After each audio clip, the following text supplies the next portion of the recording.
Hello once again. So today we're going to be making a Moiré pattern in Blender. It's very cool. It is what is known as a interference pattern, and it's pretty neat. So first off, can you guess what we have to do first? Yep, that's it. So first off, just to get things started, we want our render size to be completely square. I'm going to render this in 4K, so 2160 by 2160. And then we want to have our camera aligned with our top view, like so. Next thing we're going to do is add in a circle.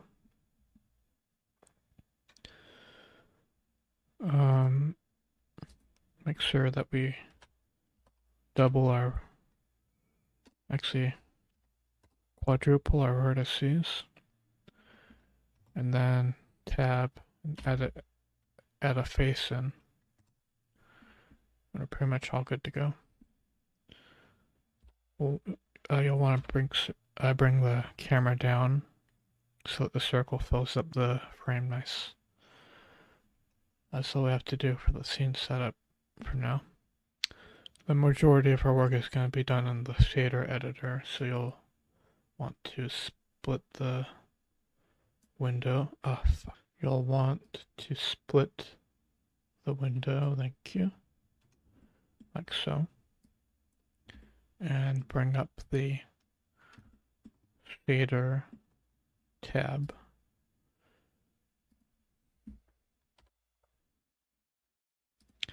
So add in a new material for our circle. Go into the material preview tab so we can see what we're doing. I'm going to bring up the roughness and bring down the index of refraction to 1 so there's no so our shading is perfectly even. I'm going to take the base color down to 0 to black for now. This is going to be a bit of a complicated node setup, so I wouldn't recommend this for beginners. I also wouldn't recommend doing this if you have epilepsy, because the pattern we'll make has some flashing patterns and stuff.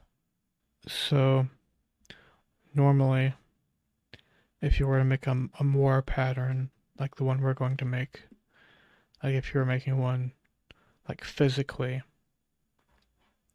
you'd have two discs stacked on top of each other. One disc, the bottom disc, would be completely opaque, and the other disc on top with the same pattern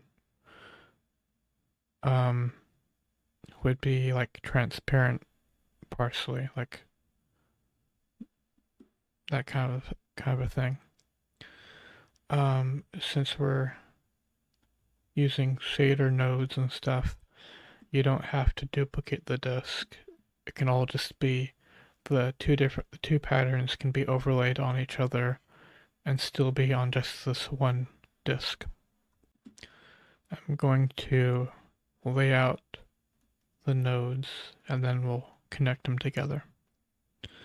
So the first nodes I'm going to put are going to be for the theoretical bottom disk, the one that's completely opaque. So first,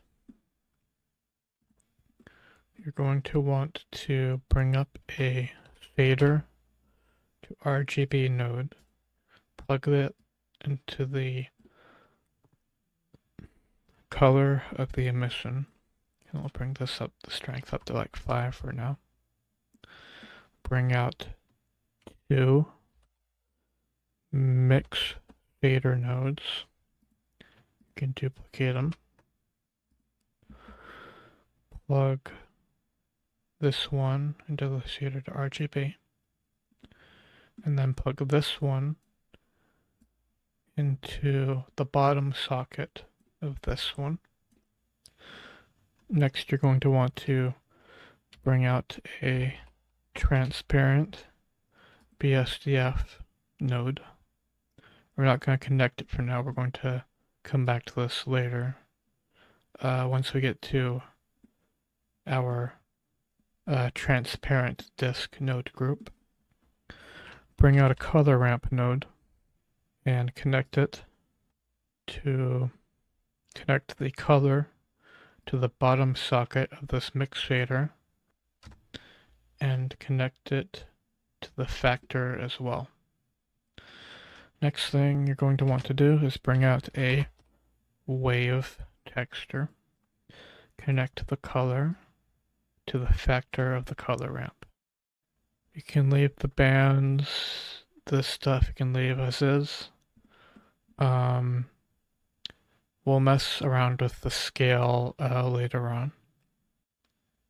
On our color ramp, set it from linear to constant and bring this white value down to, like, you could do whatever you want. I'm going to have it as 0.5 right now. Right. Next thing, bring out a gradient texture, set it to radial, and connect the color to the vector of the wave texture. Okay. It looks pretty neat, but that's not where we want it. Next, bring out a mapping node. Bring out two mapping nodes, actually. You're going to want to duplicate it. Connect this first one, connect the vector to the gradient texture. Connect this duplicate mapping node to the vector of this mapping node. Now, bring out a vector math node, set it to multiply, and then duplicate it because you're going to need a copy of it in a sec. Connect this node to the rotation of this mapping node. Bring out another color ramp node and plug the color into the top vector of this multiply node. And you'll want to set this white value to like 0.5. And then make another stop.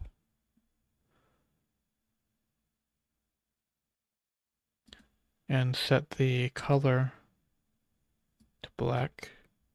And then put it at the other end. Next, bring out another gradient texture node. Set this one to quadratic sphere. And plug the factor into the color ramp node. And then plug this multiply node into the vector of the gradient texture. Bring out a texture coordinate node and plug the object into the top vector of this math node. And the final step for this node section of nodes is to also plug the object of the texture coordinate into the top vector slot of this first mapping node here.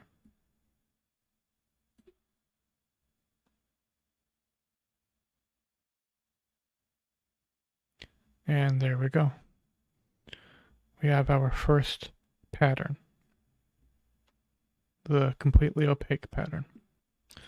So there's some settings that you can mess with before you continue.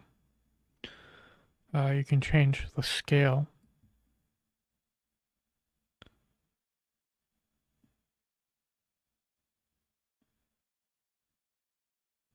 to get more bands. This is perfectly fine for what we'll need.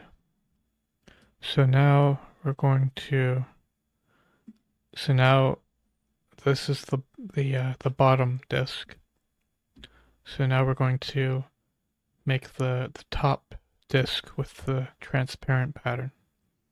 So we're going to duplicate some of these nodes and then reconnect them. So duplicate everything from this first multiply node over here to this color ramp here.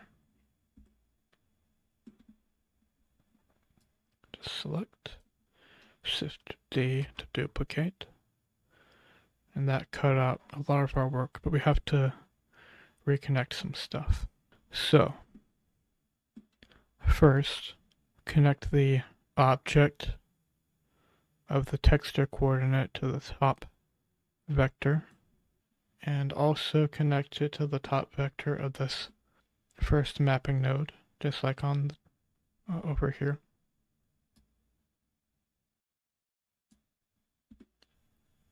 For this part, connect the color of the color ramp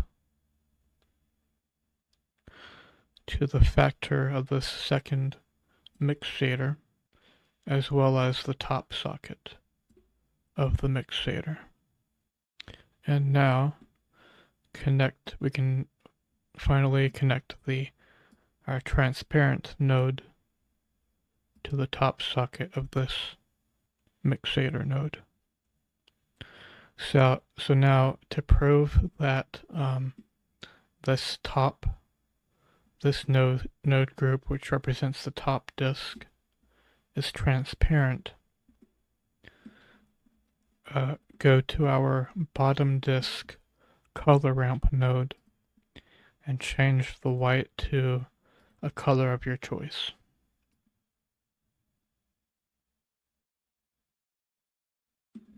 Now for our top disk nodes, if you rotate the Z,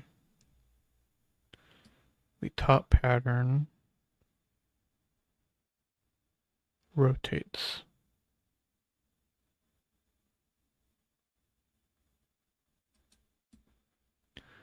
And now, to create the interference pattern, all you have to do is shift the X location of the top disk. You can move it over by 0.5. It's trial and error pretty much. Like, it depends how you want your pattern to turn out. But now when you rotate on the Z, you have the pattern.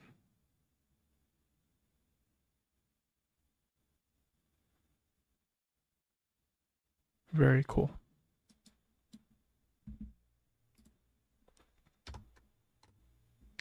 So there's some different things you can do to customize this Moiré interference pattern. Bringing down how much you've shifted the top disk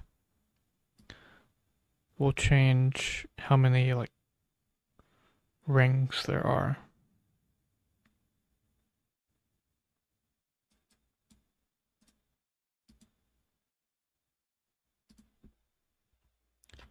Like something like 0.1, you get tons of rings, as you can see.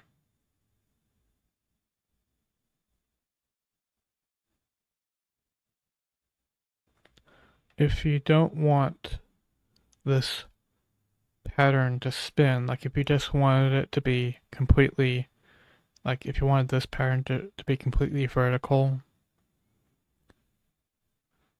and like not rotate at all, instead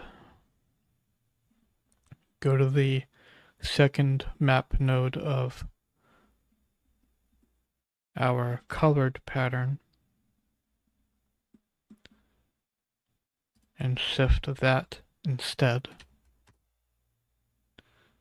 And now rotate the top pattern, and as you can see, it just stays completely vertical.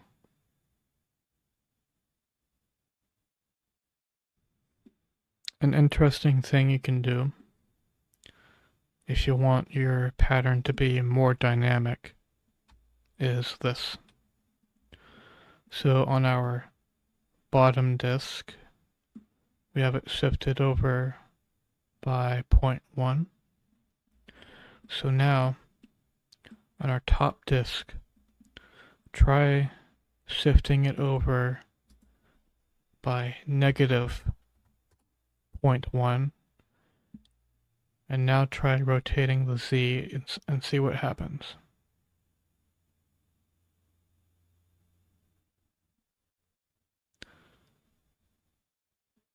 Now, over time, you get less rings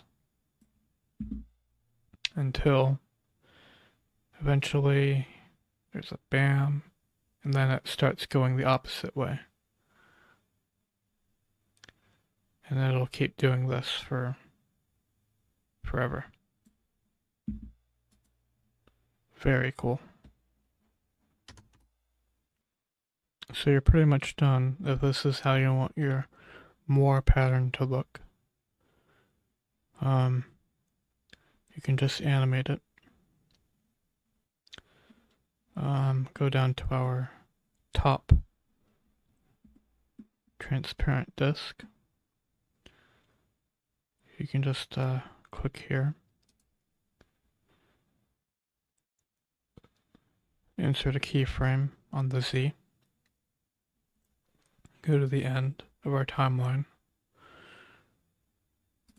bring it to like 364 if you want to loop perfectly, insert another keyframe, make sure this node is selected, and then the keyframes will show up.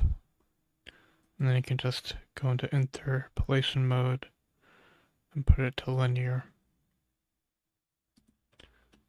Now you got your looping animation.